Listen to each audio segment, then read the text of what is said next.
Welcome to Sheila's Easy Recipes. Tonight for dinner, gagawa tayo ng fried chicken legs. And this time it's going to be different. Maghahanda tayo ng chicken legs and then we will cut them open.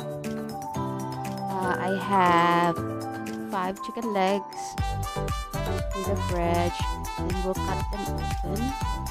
Just do the stuffing stroke. Raw.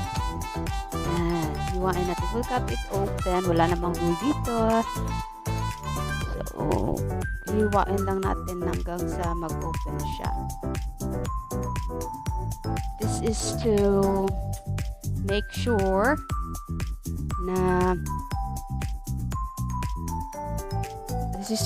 na manunuot yung ilalagay natin na panlasa sa chicken leg natin. Kasi diba, mostly chicken legs yung hindi masyadong nag-a-absorb na nilalagay natin. So, ganun lang.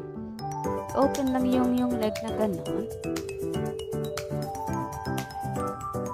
Tapos, nasa inyo na kung you still slip the meat inside. Sa akin, hindi ko na diniinan. So, okay na sa akin yan. And then, we'll do the same with the rest of the legs.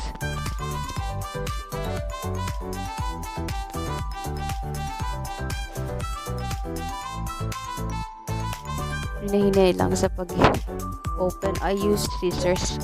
Sa tingin ko, mas madali pag gunting yung gagamitin natin kesa yung knife.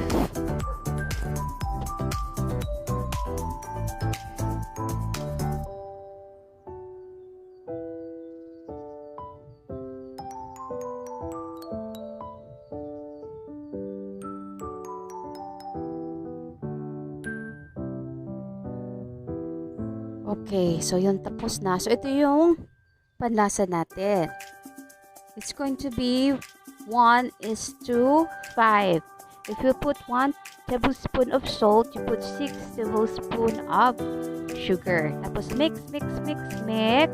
At ito yung ipapahid natin sa loob at labas ng ating chicken legs. Ganun lang kasimple. Okay, so buksan natin yung chicken at ipahid sa meat natin. So, ito yung complete na hinahalo ko na sugar and salt.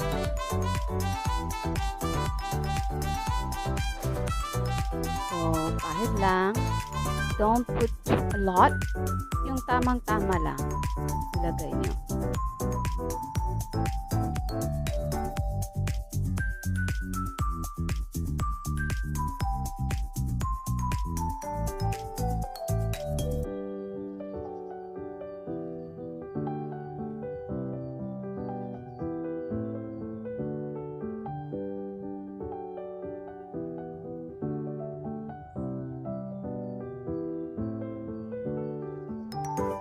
Pwede naman if you want to keep the chicken legs shape, normal na shape chicken legs.